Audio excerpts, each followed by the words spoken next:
Estudió la licenciatura en Ciencia Política en el Instituto Tecnológico Autónomo de México, el ITAM. Estudió la maestría y el doctorado también en Ciencia Política en la Universidad de Duke en Estados Unidos. Es un experto en materia de corrupción y actualmente trabaja en la Escuela de Gobierno del Instituto Tecnológico de Monterrey, además de ser miembro de la organización cívica México Evalúa. Es Marco Antonio Fernández, aquí en Periférico 1313.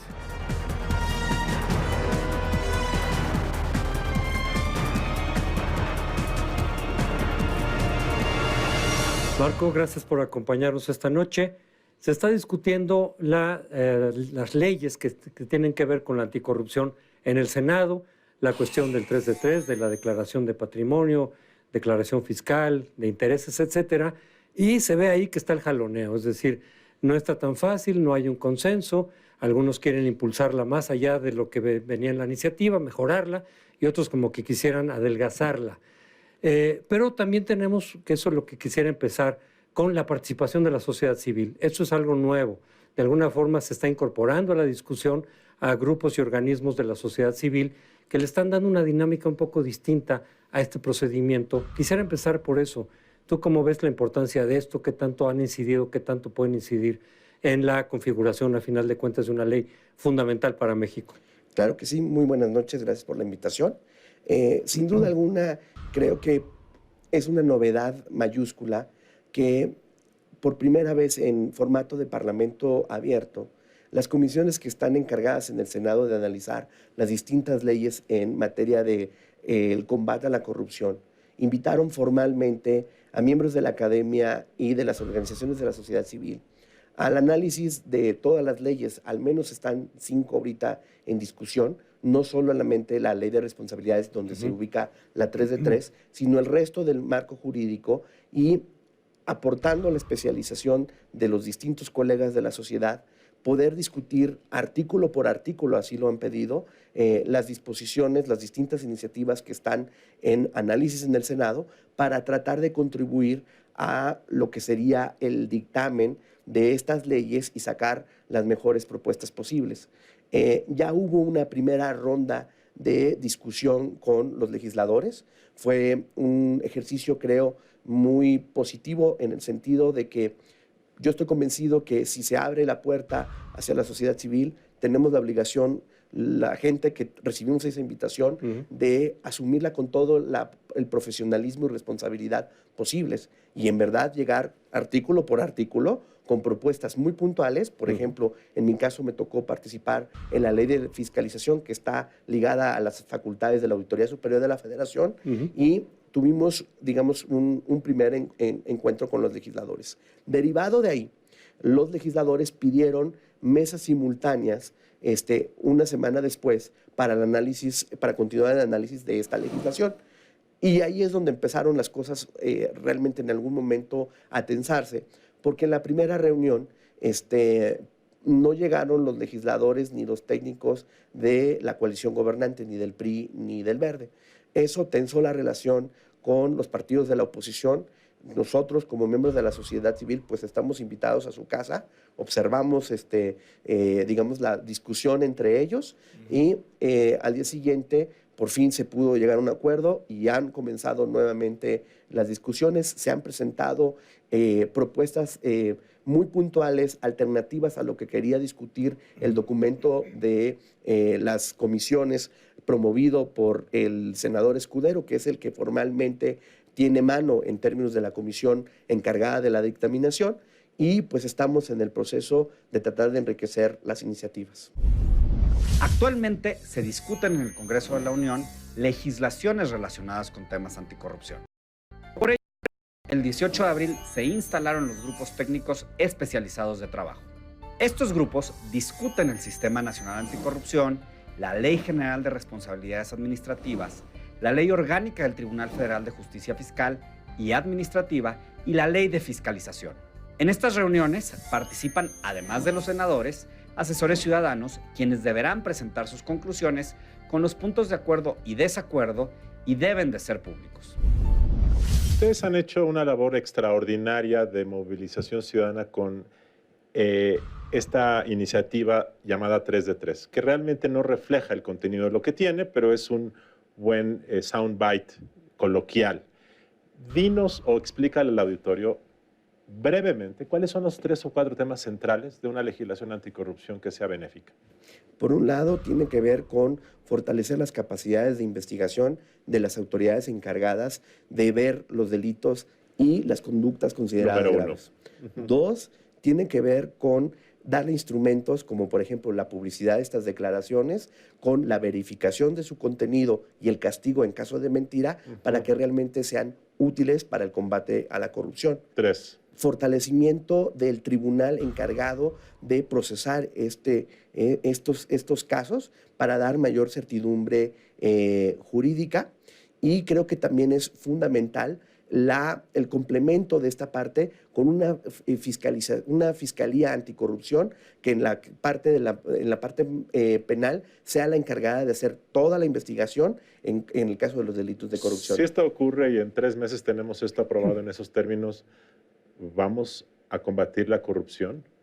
Por supuesto que no. O sea, yo creo que tenemos que ser realistas en no sobrevender la discusión legislativa en esta materia, porque además faltan otras leyes, además de las que están ahorita discutiéndose, para primero tener un marco jurídico sólido en materia del combate a la corrupción. Pero el desafío más importante es la transformación de las instituciones encargadas de aplicar este nuevo marco jurídico.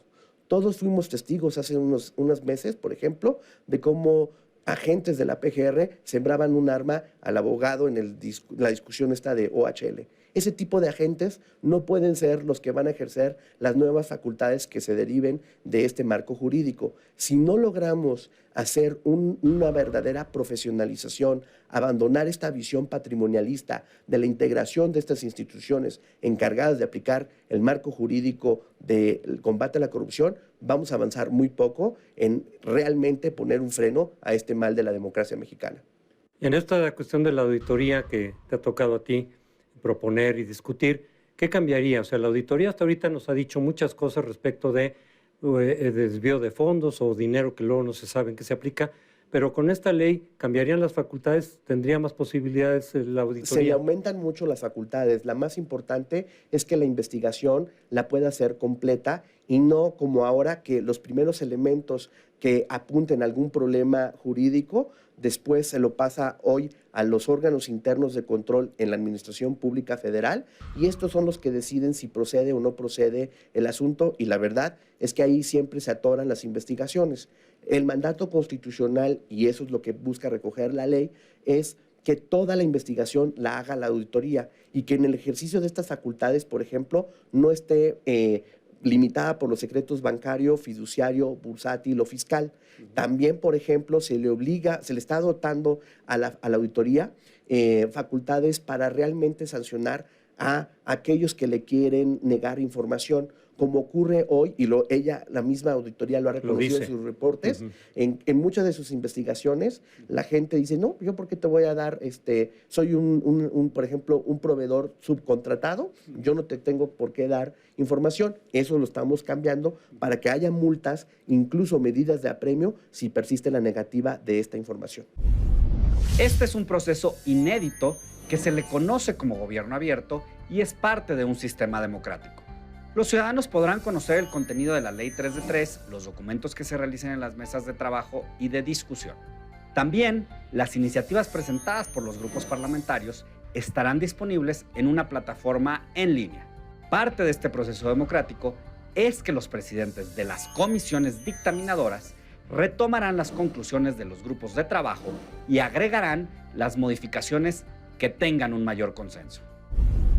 Marco, se ha generado en la opinión pública, para quienes no estamos metidos directamente en el proceso ni en la discusión, la percepción o la idea de que hay un bloque, el PRI y el Verde, que se están oponiendo a esta ley anticorrupción. No que la reprueben, simplemente que la están adelgazando y que la están retrasando, lo que pasó en aquella sesión, que no llegaron, como que no quieren que efectivamente sea este sistema nacional anticorrupción lo que se requiere para realmente poner un freno a la corrupción en distintos niveles del gobierno.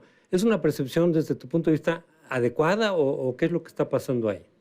Creo que lo que ha pasado es que hay distintas visiones sobre lo que debe de ser el Sistema Nacional Anticorrupción. Sí hay, en algunos aspectos, una visión muy distinta sobre, por ejemplo, la publicidad de estas declaraciones.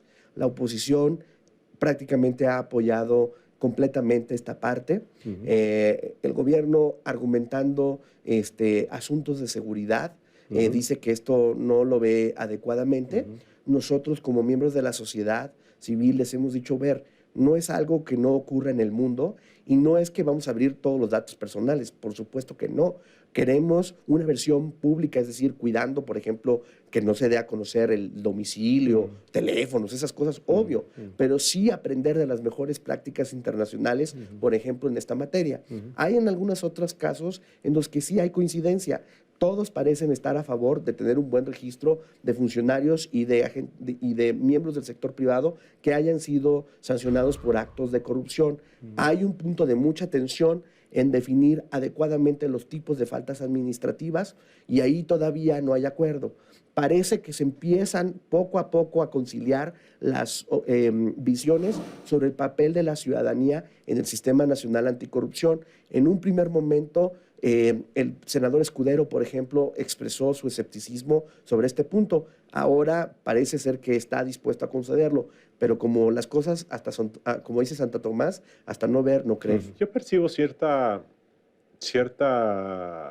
exceso de confianza o de ingenuidad en pensar que una ingeniería constitucional te va a cambiar la realidad. Y no solamente lo veo en este caso, lo veo en muchos temas. A pesar de que estoy de acuerdo con el contenido de lo que se ha propuesto, muy de acuerdo, creo que es un paso adelante, creo que hay otras cosas que debieran estarse haciendo y que darían resultados más inmediatos. Por ejemplo, los recursos mediante los cuales la Secretaría de la Función Pública hoy lleva a cabo su sistema de auditorías. El otro día le preguntaba a funcionarios que si alguien se ha acercado a decirles cómo lo hacen, porque ese tema no depende de un cambio legislativo. O, por ejemplo, los recursos internos de investigación de la PGR. Entonces, siento que al poner mucha atención en lo legislativo, en muchos temas, por ejemplo, en la Ley General de Víctimas, se dijo ahora que vayamos a una Ley General de Víctimas ya no va a haber víctimas, o las vamos a compensar, y no ha funcionado en la realidad. Entonces, quisiera simplemente alertar, tú ya lo dijiste, esto no es la panacea, hay otros temas, pero siento que la clase política está como diciendo, ya estoy cumpliendo, y de repente puede haber un poco de decepción por los resultados que haya. Yo comparto contigo la precaución que haces y por eso cada vez que tengo oportunidad de hablar del tema, soy como en ese sentido cauto. No creo en la ingenuidad de pensar que todo se resuelve con leyes. Sí veo que en este caso hay facultades legales que sí se necesitan para mejorar las investigaciones. Mencionaba, por ejemplo, en el caso de la auditoría, hubo el caso de la auditoría de la carretera Colima-Guadalajara, en donde Banobras dijo, no te doy la información porque esto está bajo una asociación público-privada. Y se sospecha que hay ahí un uso no adecuado de los recursos y no le puede entrar la auditoría. Eso precisamente tenemos que cambiarlo en el marco legal.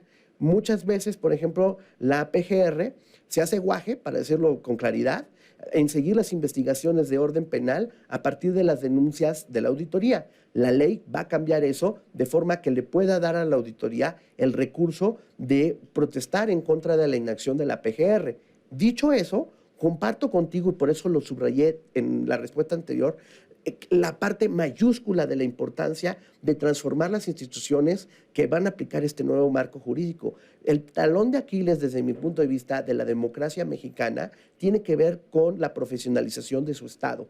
Es decir, no hemos logrado realmente tener un verdadero servicio civil, sino tenemos todavía una visión patrimonialista en el que contratamos con base en qué preferencia política o antecedentes políticos tienen mucho de la gente y no en sus capacidades de capital humano y sus capacidades técnicas. Y es ahí, por ejemplo, en donde precisamente tenemos que ir empujando. Puede ayudar, no va a ser la panacea, puede ayudar los sistemas de evaluación que se contemplan como parte del sistema. Pero si no logramos realmente poner el foco ahí y el foco complementario, por ejemplo, de los medios de comunicación, de que realmente hagan periodismo de investigación para aumentar el costo político de los actos de corrupción, difícilmente el país en su conjunto va a ver resultados tangibles en materia del combate a la corrupción. Muy bien, pues muchas felicidades. Yo creo que es un ejemplo de movilización ciudadana sin precedente y ojalá, bueno, no, ojalá, esto ya tuvo resultados. Me parece que ya ha sido un éxito. Muchas gracias, muy buenas noches, nos vemos la próxima semana.